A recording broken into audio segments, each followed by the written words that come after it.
दोस्तों, क्या मोदी सरकार आर्थिक स्थिति को सुदृढ़ बताने के लिए आंकड़ों में हेरफेर कर रही है? बजट के जितने प्रावधान हैं, जो ऑडिटिंग के नियम कायदे कानून हैं, उनका जबरदस्त ढंग से उल्लंघन कर रही है। मनमाने ढंग से पैसा जो आपसे वसूल किया गया जिस मकसद के लिए, उस पर खर्च नहीं करके दूसरी जगह खर्च कर रही है। और कहाँ दूसरी जगह खर्च कर रही है, इसका हिसाब किताब बताने के लिए तैयार नहीं है। क्या अंडर वैल्यू किया जा रहा है विदेशी कर्ज को? 2 लाख करोड़ रुपए से ज्यादा का एक तरह से फर्जीवाड़ा किया गया आंकड़ों के लिहाज से, ताकि आपके सामने एक बड़ी अच्छी सुनहरी तस्वीर आर्थिक स्थिति को लेकर रखी जा सके और आपको भ्रम में रखा जा सके। ये गंभीर से गंभीर आरोप controller and auditor general of India CAG ने अपनी एक रिपोर्ट में उठाए हैं। 27 पेज के एक चैप्टर के जरिए उठाए हैं।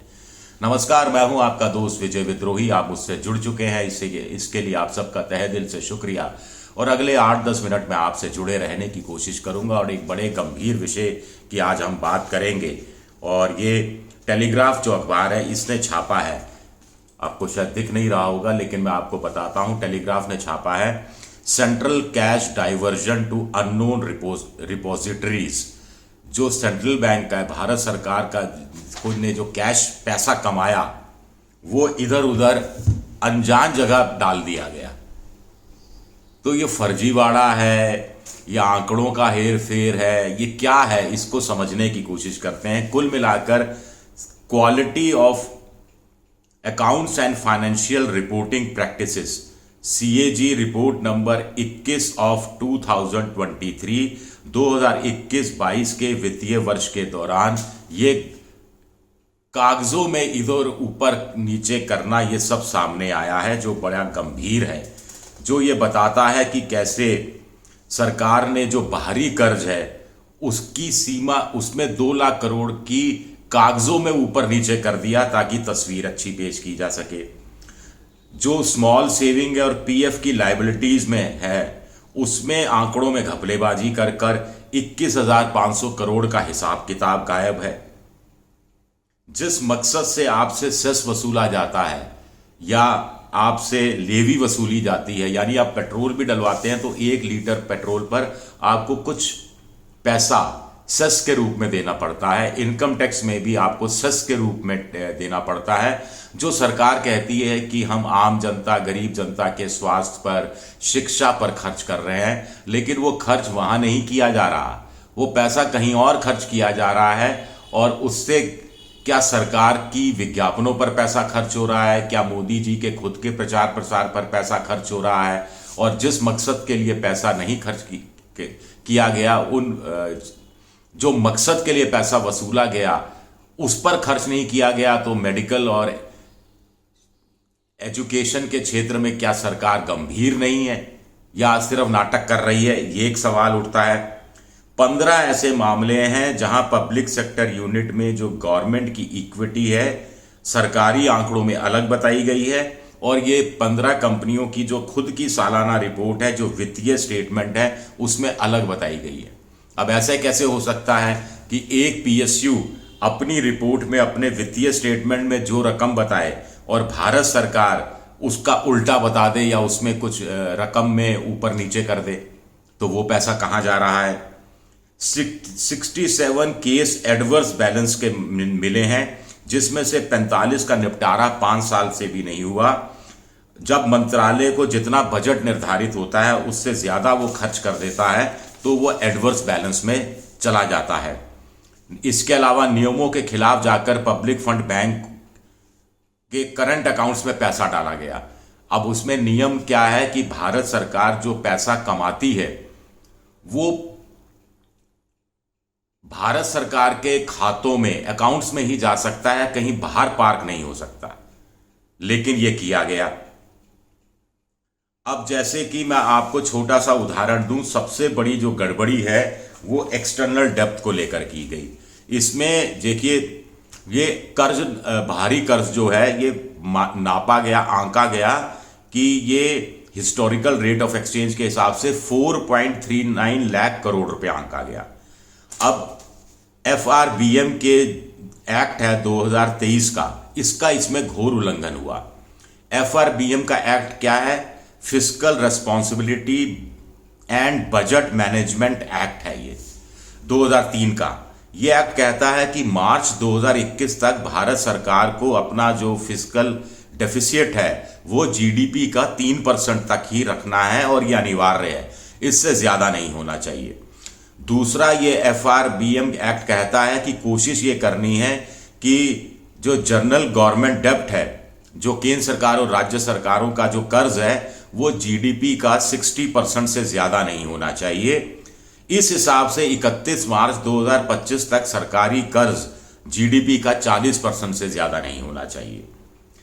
अब इसमें क्या, फिस्कल डेफिसिट टारगेट आगे ऊपर नीचे होता रहता है, ये सारी सरकारों के समय है। जैसे इस बार सरकार ने जो फिस्कल डेफिसिट टारगेट 5.9% रखा है, 2021-22 में ये 6.7% था। लेकिन सीएजी कहता है कि अगर FRBM के हिसाब से सरकार चलती और वर्तमान में एक्सचेंज रेट के हिसाब से वो कर्ज को आंका जाता तो वो 6.58 लाख करोड़ हो जाता। तो भारत सरकार की बड़ी बदनामी होती कि देखिए मोदी जी के कार्यकाल में जो बाहरी कर्ज है वो 6.58 लाख करोड़ हो गया। तो इस हिसाब से सरकार ने क्या किया, 2021 के 22 में अकाउंट्स में बही खातों में गड़बड़ी की और 2.19 लाख करोड़ रुपया डिवैल्यूएट कर दिया गया। 29 मतलब 2 लाख करोड़ रुपया को डिवैल्यूएट करके दिया गया, कम करके बताया गया ताकि अपनी छवि को बरकरार रखा जा सके, वाहवाही लूटी जाए। यानी 4.39 लाख करोड़ आंका गया, जबकि ये एक्चुअल में 6.58 लाख करोड़ रुपया हो जाता अगर नियमों के अनुसार चला जाता। तो यही नहीं, सरकार चूंकि भारत सरकार का देखिए एक नियम है कि सरकारी खातों को छोड़कर अन्य जगह सरकारी पैसा जो एक्सपेंडिचर होता है उसको नहीं रखा जा सकता। एक ये CFI में रखा जाता है, कंसोलिडेटेड फंड ऑफ इंडिया में, एक कंटीजेंसी फंड में रखा जाता है, 30,000 करोड़ के कैप है कंटीजेंसी फंड यानी इमरजेंसी का फंड। एक जो PF आप देते हैं, जो स्मॉल सेविंग जो लघु बचत है, इसका पैसा सरकार ट्रस्ट में रखती है। लेकिन प्रधानमंत्री के तहत आने वाले डिपार्टमेंट ऑफ साइंस ने 154.94 करोड़ रुपया 16 करंट अकाउंट बैंक्स में खातों में पैसा डाल दिया। इस पर सीएजी ने ऐतराज किया। इसी तरह 1999 में भारत सरकार ने यूनिवर्सल सर्विस ऑब्लिगेशन फंड बनाया, USOF। ये कहा गया कि टेलीकॉम कंपनियां जिनको भारत सरकार लाइसेंस देती हैं, ये जो इनकी कुल कमाई का 8% सरकार को देंगी और जिसमें से 5% लाइसेंस फीस के रूप में देंगी, जिसका 5% यूनिवर्सल सर्विस ऑब्लिगेशन फंड में जाएगा। यानी ग्रामीण क्षेत्रों में मोबाइल नेटवर्क खड़ा करना और मोबिलिटी को और तेज करना, नेट सही काम करे, इस पर पैसा खर्च किया जाएगा और 3% सरकारी खाते में जाएगा। अब सीएजी का कहना है कि सरकार को इस मद में 10,376 करोड़ रुपए मिले, लेकिन सिर्फ 8,300 करोड़ रुपया ही USOF को में डाले गए और बाकी के 2,076 करोड़ कहां गए? ये पैसा CFI में डाल दिया गया और वो दूसरे मकसद से काम में ले लिया गया। यानी आपको ग्रामीण क्षेत्र में कनेक्टिविटी बढ़ाने के लिए, जिसके लिए मोदी जी इतना जोर देते हैं, उस पर पैसा जो अनिवार्य रूप से रखना था और जो टेलीकॉम कंपनियों से वसूला गया था इसी मकसद से, उसमें से 2,000 करोड़ रुपया आपने कंसोलिडेटेड फंड ऑफ इंडिया में डाल दिया ताकि उससे अपना प्रचार प्रसार कर सकें या दूसरी योजनाओं में पैसा खर्च करें। और भारत सरकार से सीएजी ने पूछा तो भारत सरकार ने कहा वो जरूरी थोड़ा एक वित्तीय वर्ष में ये पैसा खर्च करो, बाद में खर्च कर देंगे वापस CFI से लेकर। तो सीएजी ने कहा नहीं, आप ऐसा नहीं कर सकते, ये इन टेलीकॉम एक्ट के तहत अनिवार्य है, जरूरी है, आप इसमें गड़बड़ी नहीं कर सकते। अब देखिए, हेल्थ और एजुकेशन सेस के नाम से जनता से 2021-22 में 52,732 करोड़ रुपया वसूला गया। यानी आप पेट्रोल भी भराते हैं तो प्रति लीटर आपको एक एजुकेशन सेस, एक हेल्थ सेस देना पड़ता है। इनकम टैक्स आप देते हैं तो आपका 30% के स्लैब से ऊपर है तो आपको भी एक सेस देना पड़ता है।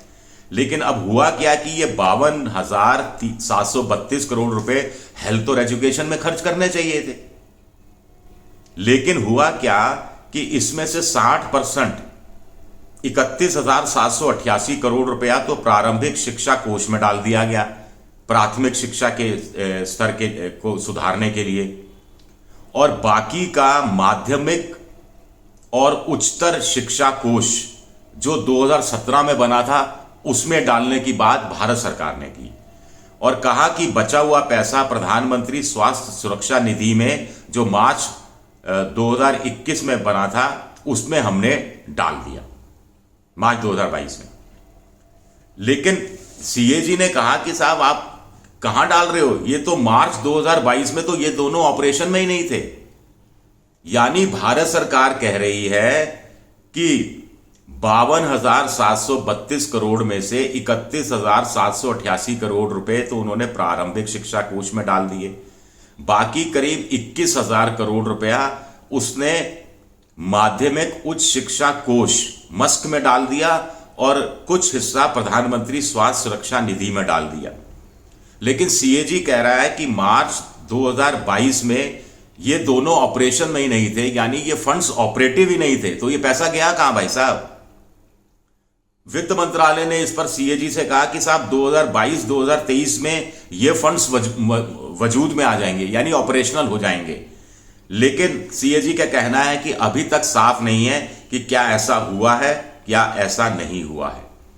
इसी तरह स्वच्छ भारत का सेस नवंबर 2015 में लगाया गया और उसका 0.5% राष्ट्रीय स्वच्छता कोष में डाला गया, यानी भारत स्वच्छ रहे, झाड़ू लेकर प्रधानमंत्री निकल रहे थे, ये तमाम चीजें आ रही थी। अब तय हुआ कि इसमें से 80% पैसा जो ड्रिंकिंग वाटर और सैनिटेशन मंत्रालय को जाएगा और 20% जो हाउसिंग और अर्बन अफेयर मंत्रालय को जाएगा। 2015 से 2017 के बीच में 12,400 करोड़ रुपया स्वच्छ भारत सेस के नाम पर वसूल किया गया, लेकिन ये सारा का सारा पैसा ड्रिंकिंग वाटर एंड सैनिटेशन मंत्रालय खा गया। जो अभी कहा जा रहा है ना कि हर घर नल के लिए जल, पैसे की कोई कमी नहीं है, पैसे की भी कमी है, स्थितियां ठीक नहीं है। जो पैसा 20% अर्बन अफेयर्स जो केंद्रीय जो हाउसिंग और अर्बन अफेयर्स मंत्रालय को जाना था 159.42 करोड़ रुपया, वो भी ड्रिंकिंग वाटर वाले में को दे दिया गया पैसा।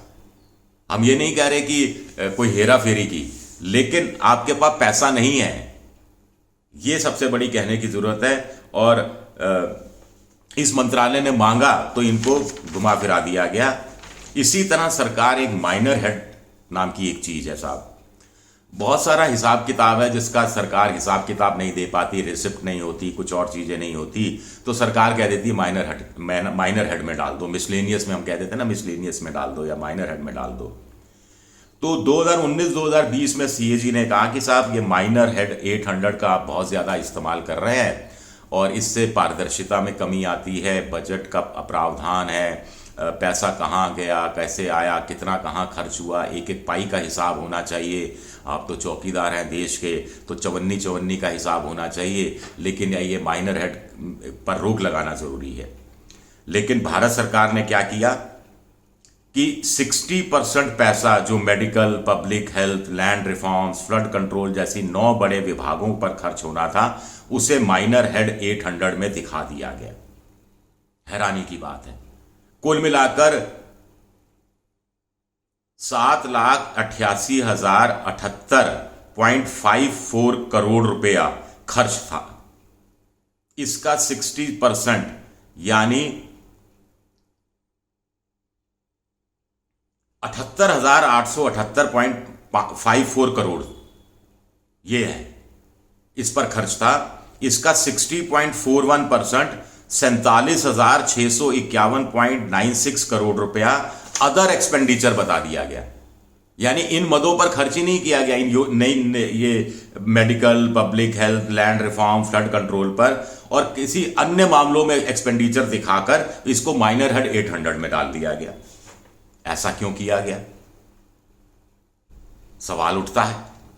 इसी तरह जो फुटनोट, बहुत सारे सीएजी का कहना है फुटनोट में डाल दिया जाता है, बहुत सारी चीज़ें एक्सप्लेन नहीं किया जाता, फुटनोट में डालकर छुट्टी कर दी जाती है और इसका चलन बहुत बढ़ रहा है। और सीएजी ने कह रही है कि इससे सरकारी खर्चे की पूरी मुकम्मल तस्वीर, कंप्लीट पिक्चर सामने नहीं आ पाती है।